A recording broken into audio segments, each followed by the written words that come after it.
Gracias. ¿Me traes una motocicleta acá? Sí, hacia adelante, hacia atrás. ¿Qué? Para la presentación. Buenas noches. Gracias por invitarme. Me da muchísimo gusto escuchar a profesionales vinculados a las empresas, entendiendo la Argentina. No solo sabiendo de qué se trata, sino entendiéndola. La diferencia entre saber y entender es descomunal. Mucha gente sabe que San Martín cruzó la cordillera sin entender para qué lo hizo. Y tengo toda la sensación, por lo que escucho aquí con las personas que conversé hoy, que se está gestando en la Argentina, está saliendo a la luz, está amaneciendo la luz pública, un grupo de analistas de distintas especialidades que sabe, no solamente sabe perfectamente qué es lo que sucede, sino que entiende cómo se corrige. ¿Por qué creo que es tan importante que desde los sectores empresariales y productivos haya gente que entienda cómo se corrige? Primero porque eso es un cambio fundamental de la filosofía aquella de nuestros mayores que creían que el que trabajaba se tenía que encargar de trabajar mientras el Estado se encargaba también de sus asuntos. Yo en política no me meto, yo me dedico a trabajar, decía la generación anterior a la mía y buena parte de la mía. Y en ese yo en política no me meto, me dedico a trabajar. La política, en vez de dedicarse a los temas de la sociedad, se dedicó a sus propios temas, mientras los comerciantes y los empresarios también se dedicaban a sus propios temas, y en muy pocos años transformamos a una sociedad de 75% de clase media en 60% de pobres, sin registro en ningún lugar del mundo de una dirigencia que haya aniquilado a su propio pueblo como pasó en la Argentina. La transformación que está sufriendo la Argentina es a una velocidad, es a una profundidad que en muchas ocasiones impide que entendamos lo que está pasando.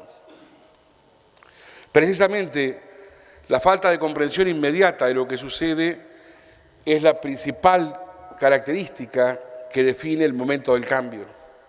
Cuando no entendemos es porque algo no está sucediendo como sucedía.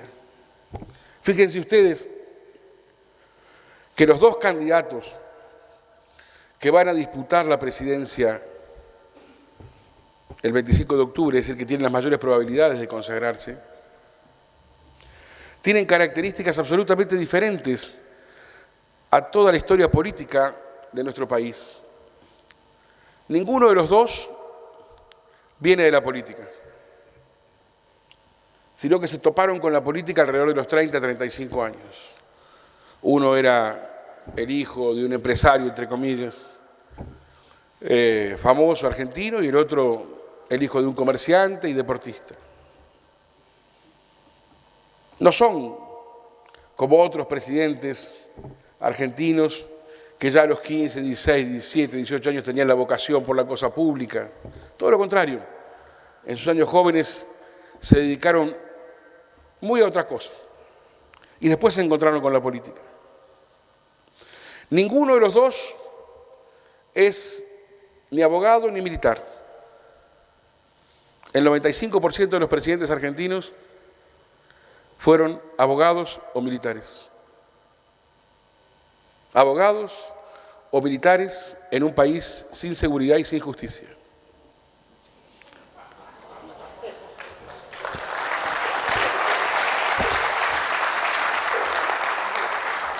Pequeño detalle, estamos ante un peligro de entronizar a un deportista o a un ingeniero porque puede que no quede nada parado o que no haya ningún club más abierto.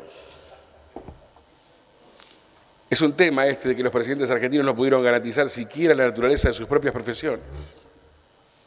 Todo un tema. Los dos son millonarios, Ninguna de las esposas de los dos hombres que va a disputar es una ama de casa. Vienen del mundo del glamour, de lo fantástico. No se parecen en nada a Lorenza Barreneche, o a Inés Pertiné, o a Zulema Yoma. ¿Qué pasó?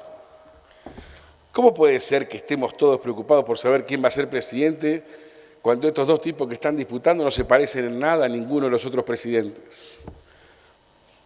Es que se acabó la dirigencia política.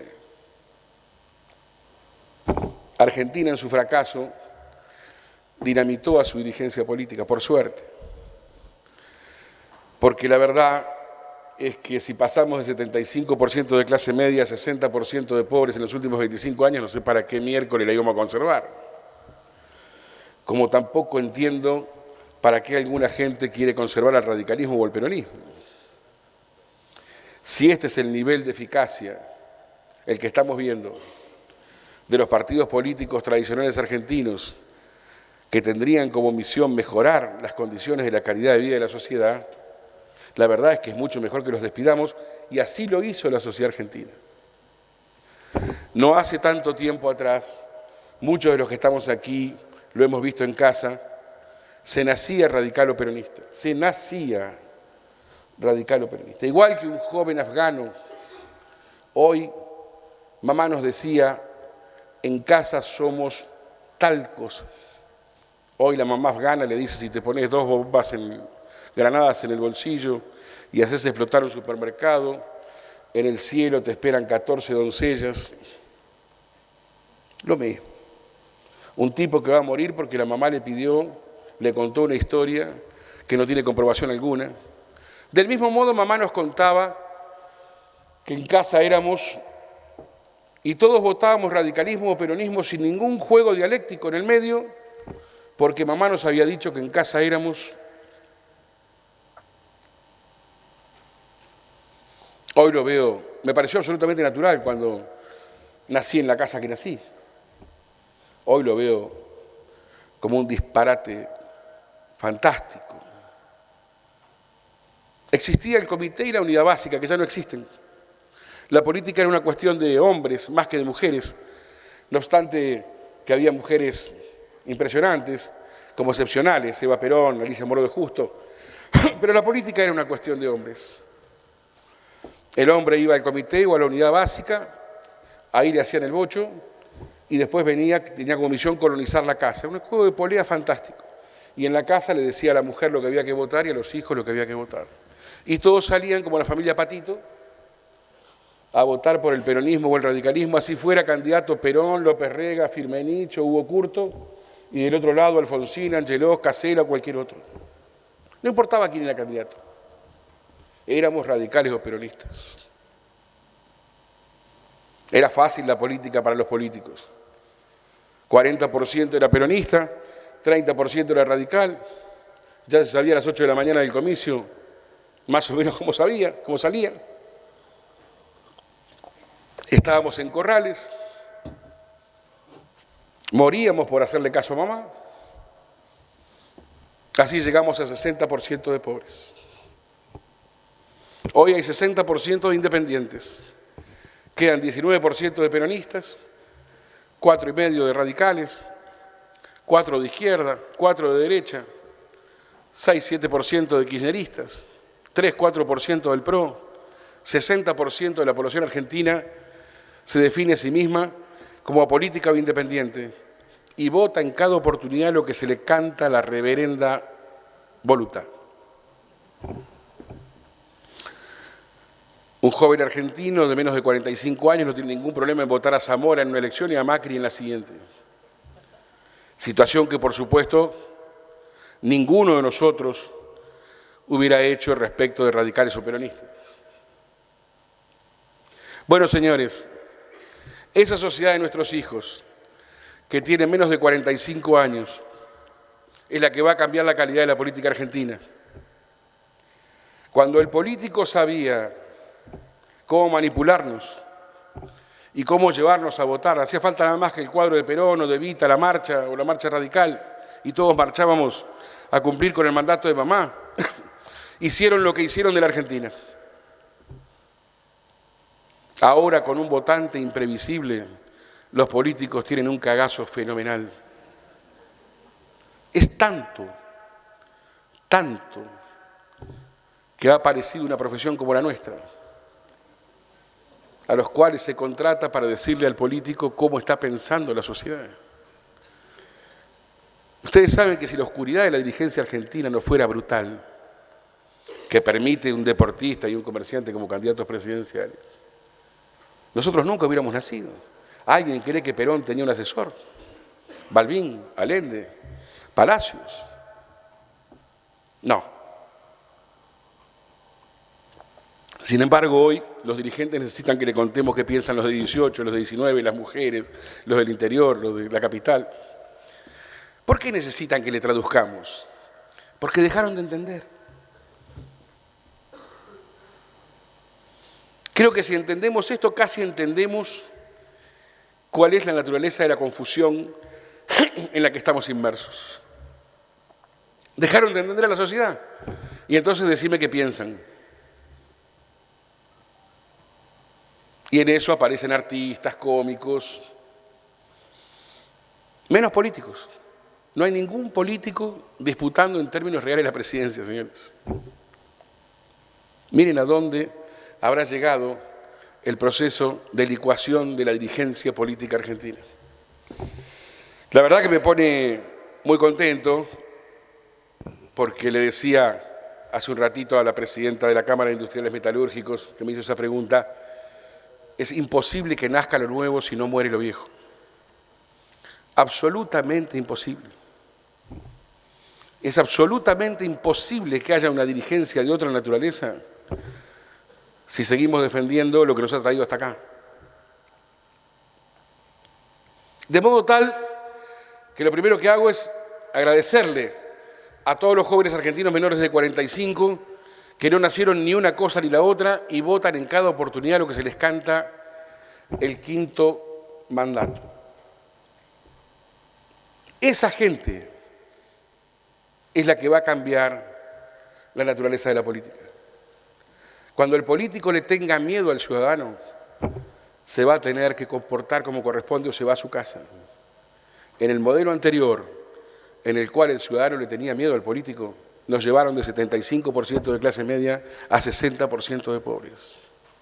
No es nada más que un número. Y fueron muy claros los disertantes que escuché hace un ratito. Pobres, que no son ni el 4, ni el 8, ni el 12, ni el 15, son el 35%. Porque la pobreza se mide entre los estadísticos en términos estadísticos. De modo que decimos que una familia que no tiene un ingreso determinado, cualquiera, 8.500 pesos por mes, es pobre. Lo que quiere decir que la familia donde ingresan 8.501 pesos no es pobre. En términos de carne y hueso, la pobreza es mucho más que la pobreza estadística. Es pobre la familia donde ingresan 8.500, es pobre la familia donde ingresan 9.500, es pobre la familia donde ingresan 10.500 y es pobre la familia donde ingresan 12.000. La estadística solo respeta la convención universal de que para medir la pobreza hace falta un rango de ingreso mensual que lo puede sacar de la angustia, pero no de la pobreza. Porque la pobreza tampoco se mide solamente en términos económicos, se mide también en términos de posibilidades. Es absolutamente lícito creer que uno no es pobre cuando tiene un lugar a donde ir. Pero resulta que cuando éramos chicos, nos contaron los pilares que fundaron la cultura de nuestra generación, nos contaron que trabajando uno lograba la dignidad de su casa y estudiando lograba el ascenso social. Las dos cosas son mentiras. De ninguna manera la gente que trabaja y gana un salario puede mantener hoy dignamente una casa, estoy hablando de las mayorías, por supuesto. De ninguna manera cursar una carrera o hacer un estudio significa ascenso social. Hoy en la Argentina.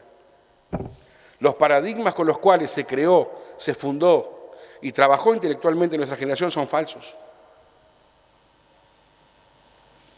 Entonces, Resumiendo, nos fuimos acomodando a esta situación de 35% de pobres netos, 35%. 35%.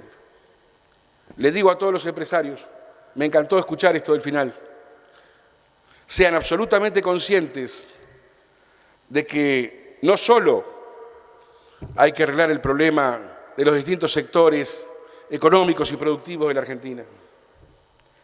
Les digo claramente que si no arreglamos el problema de la pobreza, no hay destino para nadie. Si a nosotros, señores, no nos interesan los hijos de ellos, a ellos no les interesan los hijos nuestros. Y eso es lo que estamos viviendo en la calle con terror. De modo tal que sugiero, como escuché aquí, manejar con los espejos laterales bien extendidos. Entender que tenemos que salir todos juntos. Lo del campo, el 11 de diciembre va a estar arreglado. No hay ninguna posibilidad de que Argentina pueda sobrevivir sin exportar. Cualquiera sea el próximo presidente, va a tener que poner el motor en marcha y hacer lo que tiene que hacer en términos de correcciones para que Argentina exporte todo lo que se produzca aquí o no hay salida. No tenga miedo de la economía, es nada más que aguantar hasta el 11 de diciembre. Porque está claro que el próximo gobierno no viene a repartir nada, viene a pedir. La caja va a quedar vacía, los pobres van a quedar en estado de latencia y de demanda. El próximo presidente va a tener un gran poder, sea quien sea.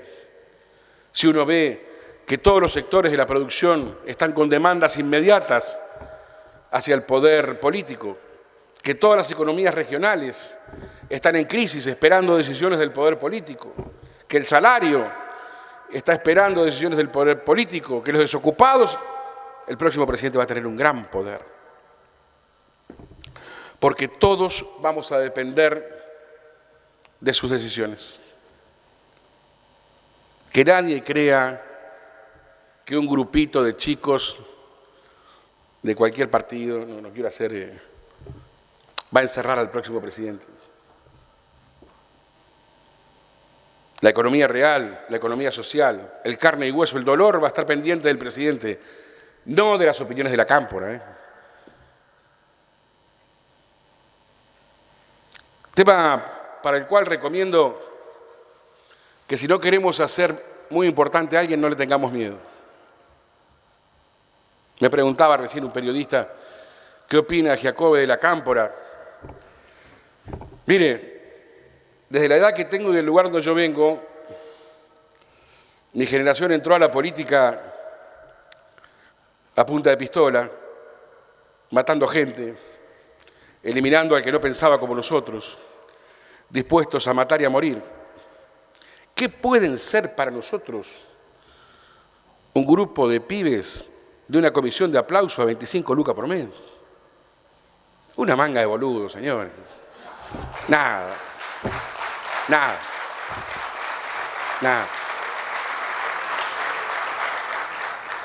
La verdad, no hay ningún chico ahí que quiera morir, ni que quiera matar. Son mucho más inteligentes que nosotros, que lo que fuimos nosotros. Quieren una buena mina, un buen auto, 30 lucas por mes, tarjeta de crédito, y decime a qué hora hay que aplaudir. ¿Y acaso esto no es lo mismo que lo que hacen algunos empresarios en la Casa de Gobierno cada vez que habla la presidenta? Por la misma razón, un poquito más que 25 lucas. ¿No será parecido? Y a lo mejor también el empresariado argentino tendría que tomar nota de que conviene replegarse un poquitito del poder, porque cuando el poder nos tiene tomando la leche en su tacho, somos los gatitos ahí. Ahora, cuando no nos tiene, nos necesita. Todos estamos aprendiendo cómo es, porque son nada más que 30 años de ejercicio democrático. Es poco. aunque la sociedad argentina ha aprendido mucho de eso. Fíjense ustedes los avances que habrá hecho de consenso la sociedad argentina respecto de las páginas más oscuras que escribieron nuestra historia. Ya está absolutamente impedido que un tipo con gorra y uniforme venga a decirnos váyanse a su casa que gobierno yo. Eso no puede volver a pasar, no va a volver a pasar. Solo por el amplísimo por el amplísimo consenso de la sociedad argentina, 99% está absolutamente de acuerdo con sostener el sistema democrático más allá de sus complejidades. A nadie tampoco se le puede ocurrir matar a una persona porque piensa de forma diferente. Nadie tampoco puede volver a enarbolar el discurso de que hay que morir por una idea. Todos hemos comprendido que lo sano es vivir, no morir. Eso no puede volver a pasar, no va a volver a pasar, por consenso de la sociedad argentina. Tampoco puede pasar que haya 4.000% de inflación anual como hubo hace 20 años en la Argentina, ni 2.500 como hubo al año siguiente. Hoy tenemos una inflación de 30 puntos que es escandalosa respecto, somos el cuarto país, la cuarta inflación del planeta, pero es 30 puntos, no 4.000, porque la clase dirigente no tiene consenso social para los disparates que tuvo. Podría mencionarles 10, 12, 15 cambios impresionantes de la conciencia pública que ha limitado la capacidad de generar desastres de la clase dirigente. Y también podría mencionarles una cantidad enorme de transformaciones de la sociedad argentina en cuanto a revisar, hace nada más que 16 años, 17 años, el 50% de la población argentina creía que la Argentina podía ser una potencia mundial. Aquello que había sembrado Isabel Martínez, Argentina potencia. Hoy lo cree el 8%. Estamos tomando conciencia de que somos el 0,04% del planeta en términos de población y el 0,04% del planeta en términos de comercio internacional. Nos estamos reubicando. Hay ya grandes franjas de la Argentina que creen que no hace falta un argentino en el mundo para mejorarlo, salvo la presidenta, que es una excepción, le da clases. Muy bien, ustedes querrán saber quién gana y quién pierde. Creo que me llamaron por eso. Lo primero que les voy a decir es que va a ganar uno de los dos, como para acertar en algo, digo. Lo demás es puro riesgo. Hace 8 meses exactamente, no 8 años, 8 meses, escuché a la presidenta en un discurso público decir: el próximo gobierno que no seremos nosotros, dijo textualmente. Dije yo, ¿qué tal? La presidenta tiene números parecidos a Giacobbe, dije yo. 1 de marzo, apertura de sesiones ordinarias del Congreso Nacional. La presidenta le dice a Federico Pinedo, diputado del macrismo: no sé cómo vas a hacer, Pinedo, para administrar los ferrocarriles del Estado con ese apellido. Y Pinedo le hace el signo de la B. La presidenta le estaba hablando al que creía que iba a ganar. Si no, ¿para qué esa frase? ¿No me das un poquito de agua? Gracias. 6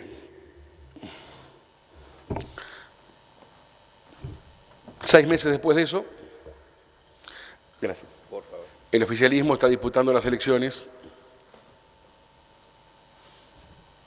con pronóstico de éxito.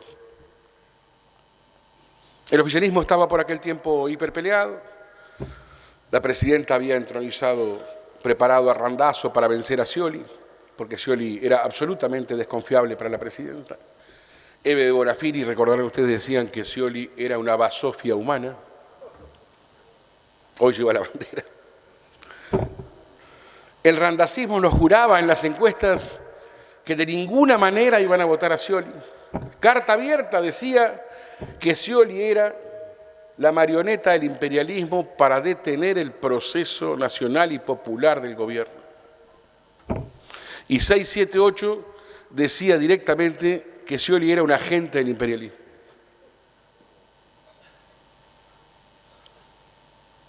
La presidenta dijo fuera Randazzo, Scioli, pum, todo el mundo se agrupó, todo el mundo eliminó sus ofensas y dijeron todos votamos Scioli. Eve de Bonafini va a las marchas. La oposición, en ese momento, 52% de la sociedad argentina decía quiero que el gobierno pierda las elecciones. 25% decía quiero que el gobierno gane las elecciones. Y 23% decía me da lo mismo. 52% de la sociedad argentina decía quiero que el gobierno pierda las elecciones. La oposición se dividió en 6 campamentos.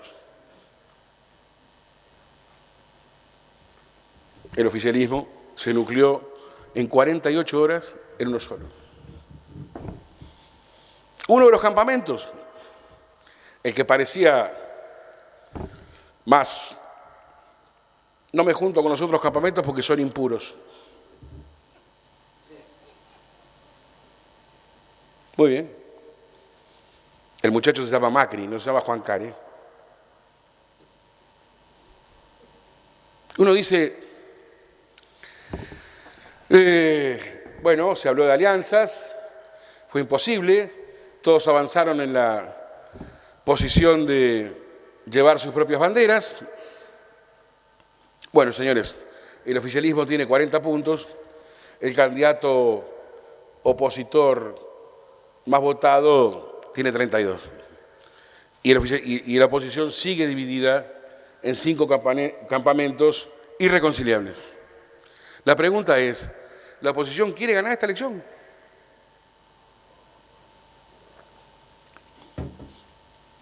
A mí que me ha tocado dirigir una cantidad razonable de campañas políticas en estos últimos 25 años, les digo que si lo quieren ganar, disimulan fenómeno.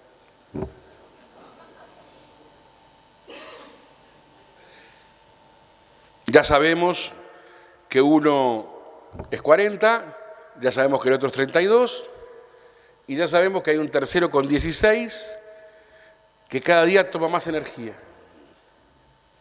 Y cada día está en mayor cantidad de programas televisivos.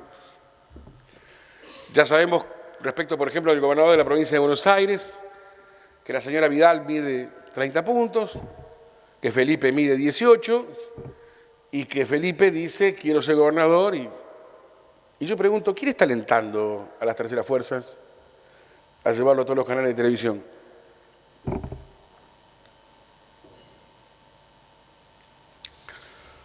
Les podría contar 1000 anécdotas. Les podría contar que se perdió la provincia de Santa Fe por no fiscalizarla.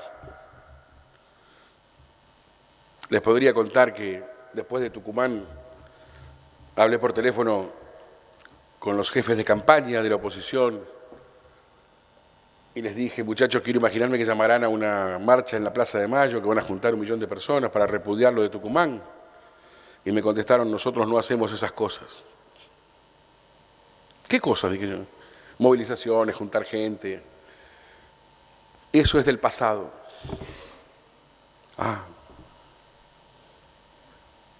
Está bien que para ser opositor hay que ser distinto. Obvio. Si uno es lo mismo que lo que quiere reemplazar, ¿para qué lo va a reemplazar? Pero ¿qué tan distinto? Tan distinto como para no ser parte de la cosa. Si bajara ahora aquí un marciano de 7 metros de altura, brazos de 5 metros y 2 ojos como pelotas de básquet, ¿lo votaríamos? No. ¿Saben por qué? Porque no se parece. Porque nadie se asocia a lo que no se parece en algún lugar a uno. No hay forma de explicarle a estos chicos de la oposición que uno tiene que ser distinto dentro de lo que existe. No puede ser tan distinto como para no formar parte de lo que se discute. Si uno no forma parte de la sociedad argentina, si no tiene sus ritmos y sus minués, para no decir sus componentes, entonces no está en la sociedad argentina. 11% del 52%, 11 puntos de los 52 que nos dicen en marzo último, nos decían, quiero que el gobierno pierda la elección, que votan a la presidenta con 1 de imagen, que votan la gestión del gobierno con aplazo, 1, 2 o 3, 11 puntos de los 52 nos están diciendo que no votan de ninguna manera al oficialismo, pero tampoco de ninguna manera a Mauricio Macri. Yo creo que casi todos ustedes habrán escuchado cosas parecidas a esa, porque es 11% de la población. Y uno dice, ¿este es un avance o es un retroceso? Desde donde lo miramos nosotros, para nosotros una puja electoral es lo mismo que una carrera de Fórmula 1. Ya son tantos años de ver elecciones y solo tener que describir quién gana y quién pierde, que obviamente no tenemos ni compromiso, ni afecto, ni amor, ni... Solo es como un juego de teclas. Decimos, este está parado acá, este está parado allá, este mide tanto, el otro mide tanto. Muchos de nosotros hemos tomado la decisión hace mucho tiempo de no votar, incluso para no estar comprometidos emotivamente en las elecciones, para poder analizar la situación desde el desinterés absoluto por lo que ocurra. Bueno, tenemos un candidato opositor al cual 11 puntos, el 20% de los opositores netos al gobierno no lo quiere votar. ¿Qué dice esa gente a la cual estamos estudiando, la estamos llamando al estudio y la estamos trabajando en Focus Group? No queremos volver a repetir el modelo de lanzarnos a los brazos de cualquiera para sacar a alguien, hablando obviamente del tema de la Rúa sin que esto suponga ninguna comparación entre Mauricio Macri y de la Rúa, porque por supuesto de la Rúa es incomparable a cualquier cosa.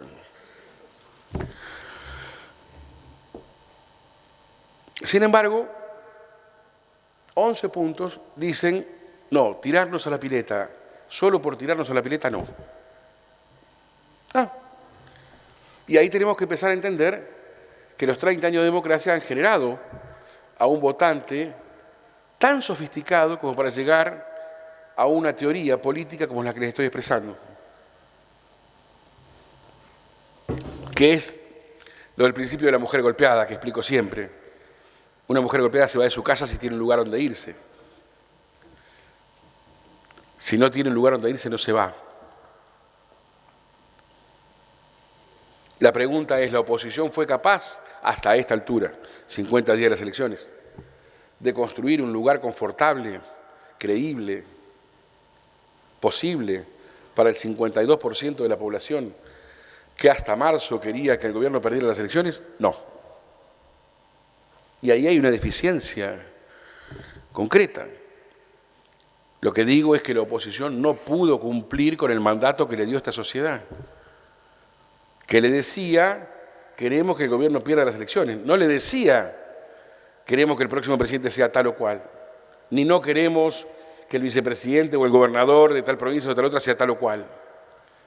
Lo que decía era, queremos que el gobierno pierda la elección, queremos un cambio de gobierno. La dirigencia política otra vez se entretuvo en sus cuitas, con este sí, con este no, 5 o 6 campamentos en la oposición, 1 solo en el oficialismo. Fuimos a las PASO. El oficialismo tuvo 8 puntos más que su inmediato perseguidor. Decime cuándo me echan. El oficialismo tuvo 8 puntos más, recordarán ustedes, 38 a 30. La gente vio los 8 puntos de diferencia. ¿Cómo estamos hoy? Scioli ha crecido 2 puntos, Mauricio ha crecido 2 puntos, siguen 8 puntos de diferencia. Hoy es 40,3 o 0,4 a 32,3 o 0,5. Y me pregunto por qué la oposición no puede achicar la diferencia. ¿Por qué la sociedad argentina no va en búsqueda? Bueno, es obvio que el 11% ese que dice que no quiere ganar a cualquier precio, es un poco más que el 11%. Independientemente de que estoy viendo también un resurgir de las campañas de una tercera fuerza que no tiene ninguna posibilidad de consagrarse, y me pregunto quién lo alienta. Porque hay que estar en todos los pueblos, en todos los partidos. Todos sabemos que por el tercero nadie pone un sope, ¿no? Sin embargo, este es un juego un poco más complejo que lo que parece, al cual sugiero a los empresarios argentinos estar atentos y tratar no de saberlo, sino de entenderlo, otra vez la diferencia. Porque, señores, son ustedes los que tienen la obligación de levantar las persianas todas las mañanas, de pagar los sueldos y de retener el empleo. Es muy importante que ustedes entiendan cómo se gestiona una elección. Que no es solamente ir a votar, no es solamente la voluntad del elector. Al lado de la voluntad del elector que existe, que podemos medir a través de las encuestas, también existe, por ejemplo, la voluntad de los candidatos. Todos los candidatos querrán ganar. Se puede entender humanamente, no desde la política, desde la dimensión humana de los conflictos, que alguno de ellos ya ha dicho, para hacerse cargo de esto hay que estar loco. ¿Se podría entender humanamente? Sí. También juegan los poderes. La presidenta querrá que Daniel Scioli sea el presidente. ¿Lo dejará? ¿O le pondrá una bomba de tiempo después de octubre? Claro, hasta el 25 de octubre lo tiene que llevar a UPA porque ahí consagra ella. Después, ¿preferirá que sea Scioli o preferirá que sea Macri? La ecuación es muy simple de pensar. Cualquiera de los dos presidentes sentados ya va a tener que hacer lo mismo. Un poco más fuerte o un poco más despacito. Si tuviera confianza con ustedes, les diría que la discusión es papel de lija o vaselina. No lo voy a hacer porque no nos conocemos lo suficiente. Pero lo que se está discutiendo en los equipos económicos es eso. Todos saben que el tema es la paridad, todos saben que el tema es la retención, todos saben que el tema es la corrupción en los subsidios, todos saben que el tema son las tarifas, todos saben que el tema son los holdouts, todos saben que el tema es el arreglo con el mundo, todos saben que el tema es salir a exportar lo que haya. Y eso es lo que van a hacer. Quiere decir, la presidenta, la expresidenta, el 11 de diciembre va a ser opositora del presidente, obviamente. ¿Pensamos en eso? ¿De quién querrá ser opositora? ¿De su propio candidato o del otro?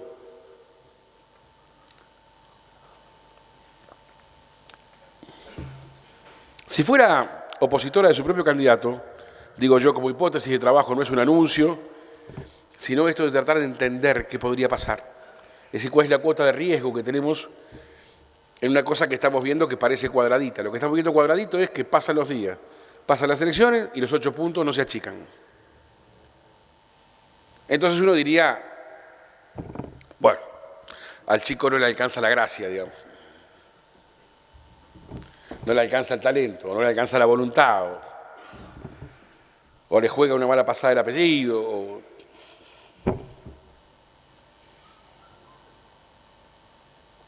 Ahora, si la presidenta se va a su Santa Cruz y desde Río Gallegos empieza a ver que el dólar tal cosa, que las retenciones tal cosa, que los subsidios tal cosa, que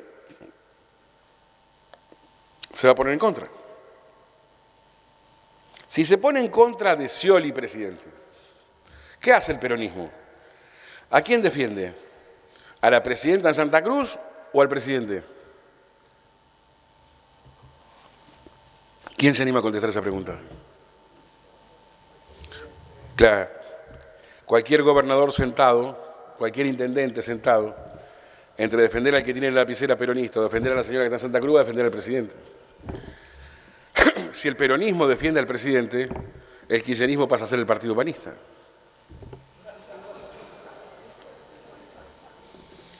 La señora será la vocera del kirchnerismo, que son 4%, 5% de la población.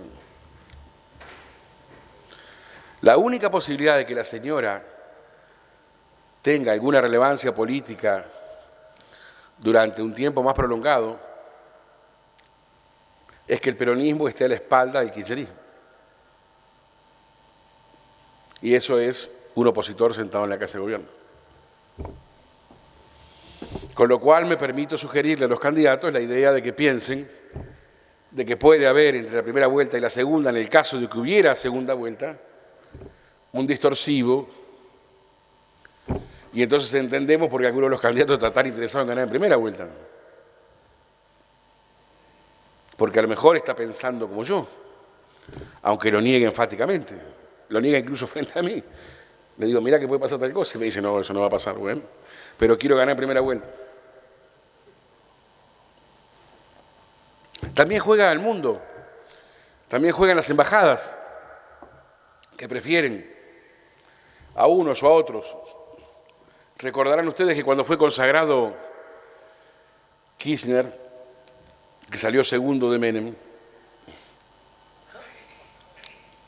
4 días antes de las elecciones, del domingo de las elecciones, el miércoles anterior, el doctor López Murphy, al que todos los encuestadores lo teníamos segundo, no teníamos segundo a Kirchner, lo teníamos segundo a López Murphy, le anuncié personalmente una semana antes de esto que les voy a contar que iba a ser el próximo presidente. Julio Aurelio Morales Solá cuenta que Julio Aurelio le dice a Menem que el próximo presidente va a ser López Murphy, lo cuenta en su columna del domingo anterior de las elecciones. López Murphy, el miércoles anterior a las elecciones, dice que si es presidente echa 300.000 empleos públicos y no aumenta las jubilaciones.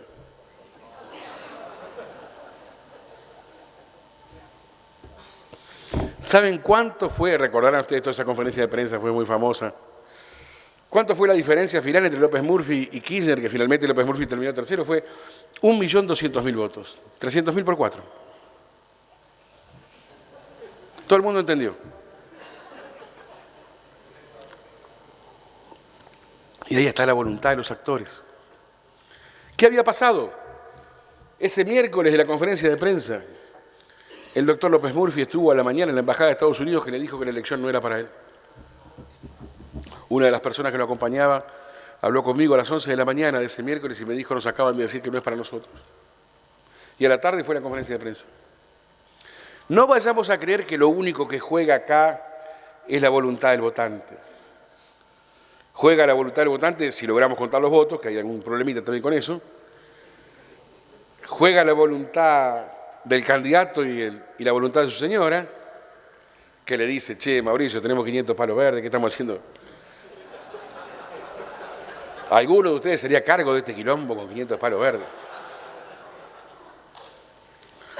En realidad, casi todos los presidentes del mundo, ustedes saben que hay profesiones que no se pueden hacer si uno no está loco, ¿no? Presidente es una. Pero el caso que explicamos siempre para que se entienda esta idea es la del bombero. El bombero quiere entrar a donde el 99,99 raja. Está loco. Si no naciera con esa tara, no podría ejecutar esa profesión. Por suerte, un porcentaje mínimo de la sociedad nace con una tara que lo manda a un lugar donde no quiere ir nadie.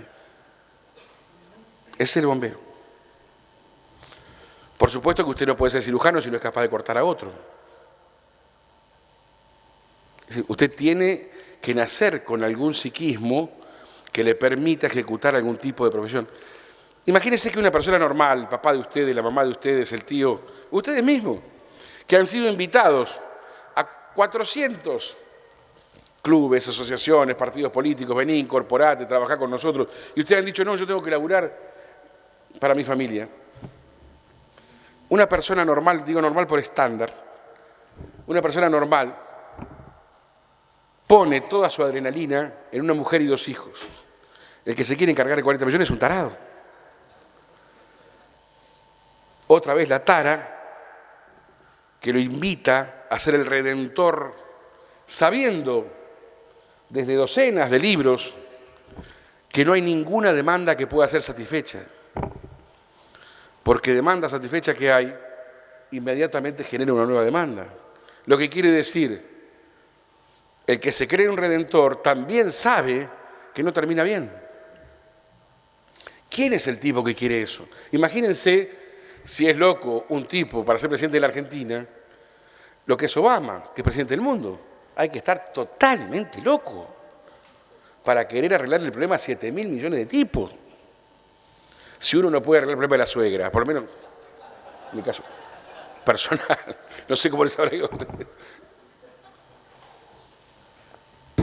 Vamos a una elección que no cambia, donde empezó un proceso lento de traspaso de votos de tercera fuerza hacia la discusión central. Hoy lo que era 38-30 es 40-32, pero no hay ninguna posibilidad de achicar la distancia de 8 puntos. Y digo, la primera elección, las PASO, generaron un símbolo, 8 puntos de diferencia. Si la segunda elección, que es la de la primera vuelta, vuelve a generar un símbolo de 8 puntos que no se pudieron recortar durante 70 días, va a ser muy difícil recortar y sobrepasar en 20 días. Entonces tenemos que estar muy atentos a esa brecha. Una cosa es que los 8 puntos se mantengan inconmovibles y otra cosa muy distinta es que la primera vuelta termine con una diferencia de 2 o 3 puntos entre los candidatos. Pero eso no está pasando. Por razones que podemos explicar y otras que ustedes explicarán en las conversaciones con los amigos de ustedes y en la familia de ustedes, no está pasando. El muchacho no genera entusiasmo, otra vez los muchachos del barrio Pío dirían no calienta a nadie.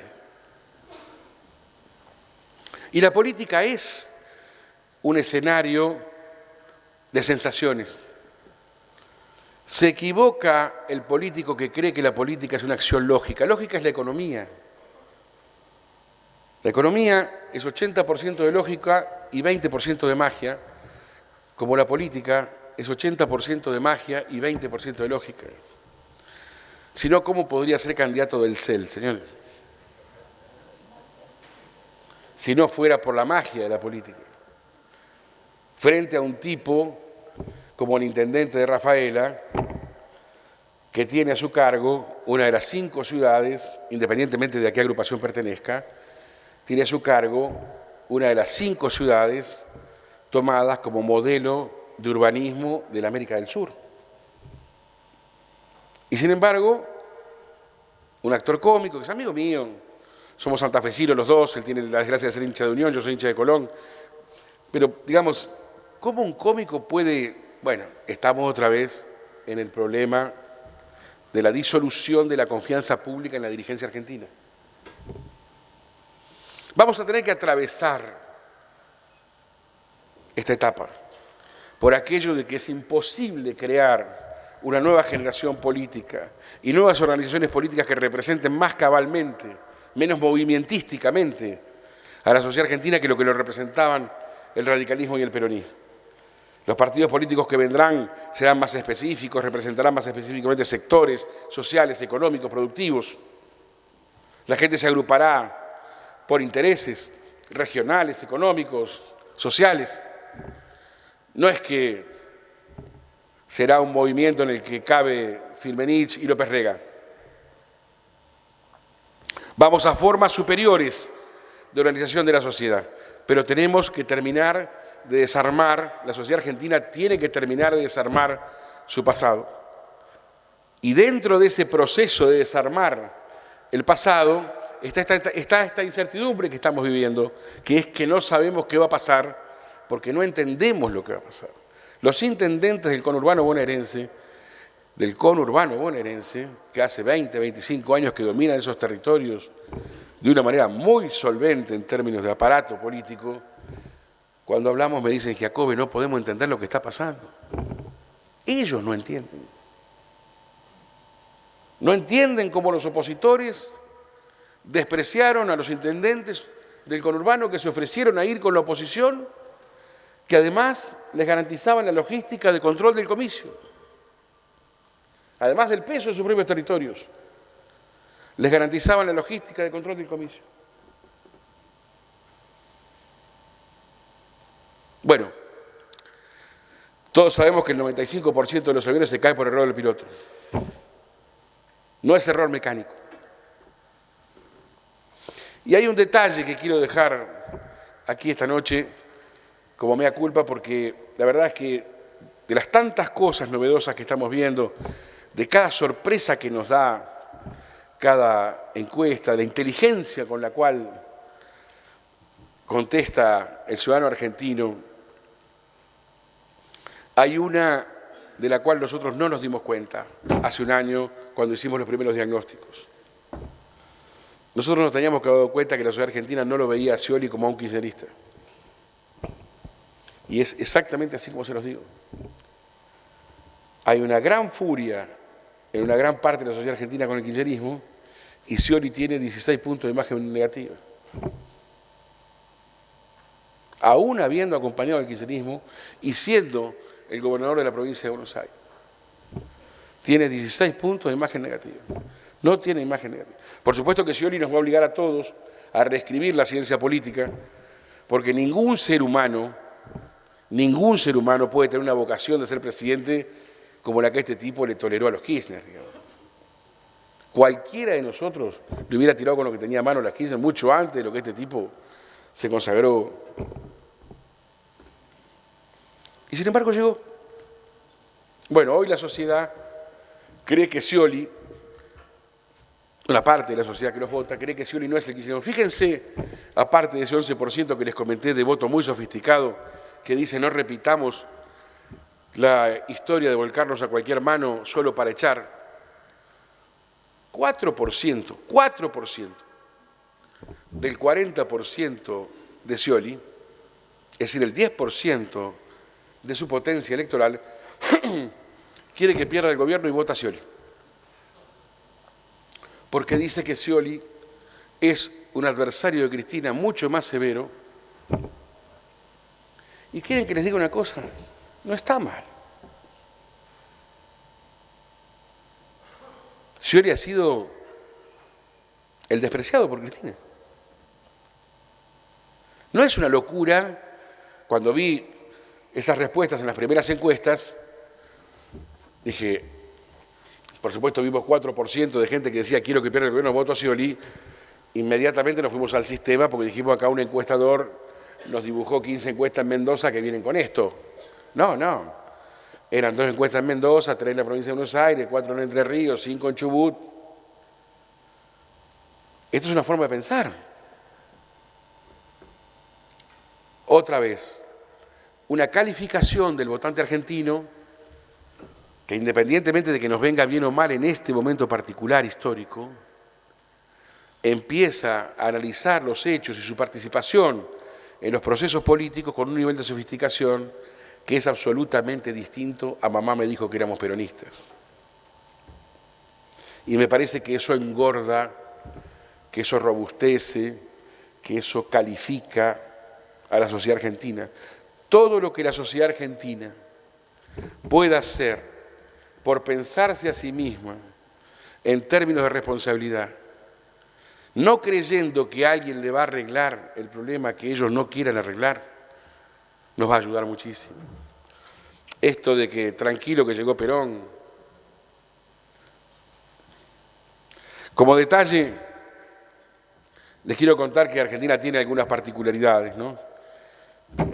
Podríamos hablar toda la noche de las particularidades, pero es el único país del mundo en el que ya 2 presidentes nos dijeron, che, ¿qué tal si votás a mi mujer?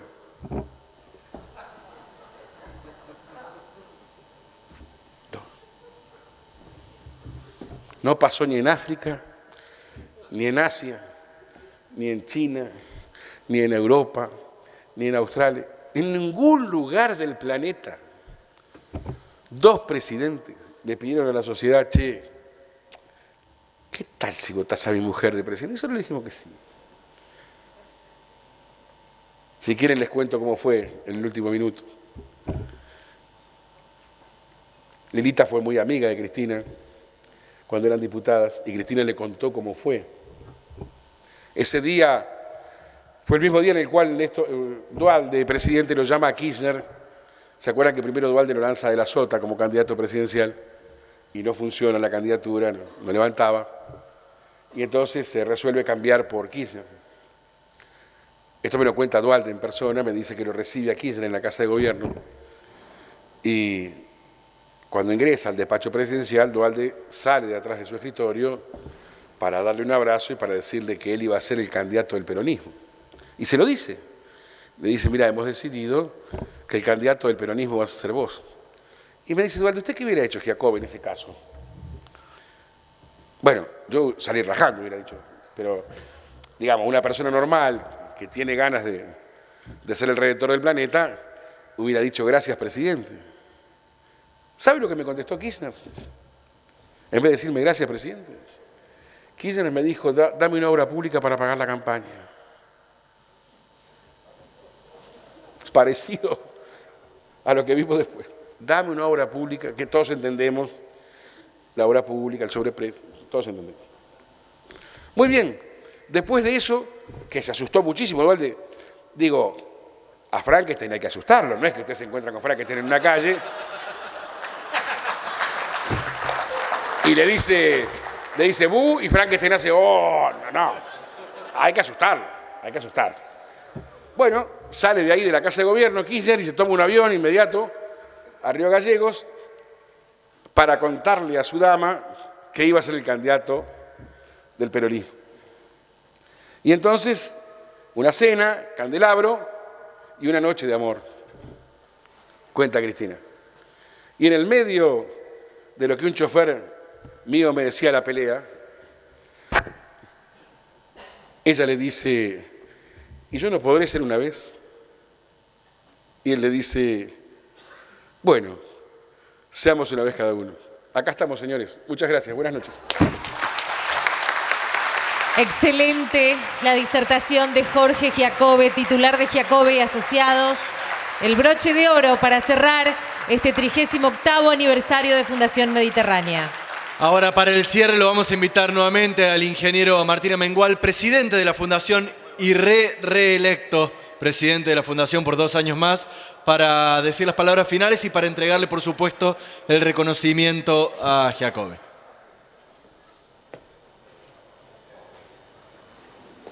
Pedimos, por favor, permanecer un instante para ya concluir este encuentro aquí en Hotel Sheraton.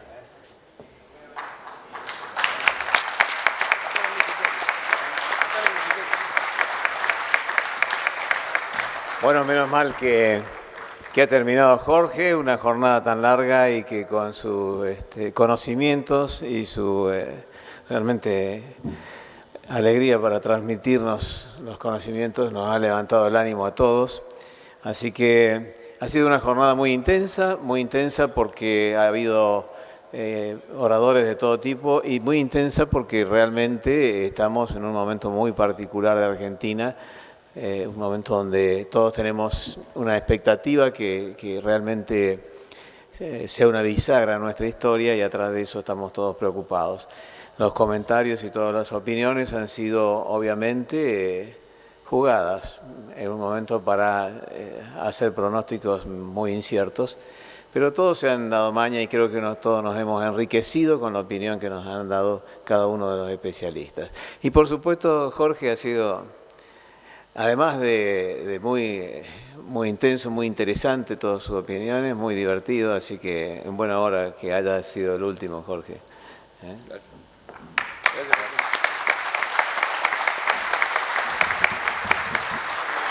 Muchas gracias, Jorge Giacobbe, muchas gracias, ingeniero Amengual. Hemos llegado casi al final. Agradecemos a los medios locales y nacionales la gran repercusión que tuvo este 38º aniversario de Fundación Mediterránea a través de los medios de comunicación y redes sociales. Y pueden ir agendando ya el año que viene, 9 de septiembre, ya con nuevo gobierno. Festejaremos los 39 años de Fundación Mediterránea. Y seguramente estaremos también analizando todo el contexto económico y político de nuestra querida República Argentina. Señoras y señores, ¿nos despedimos? Por supuesto. Tengan ustedes muy buenas noches y gracias por acompañarnos.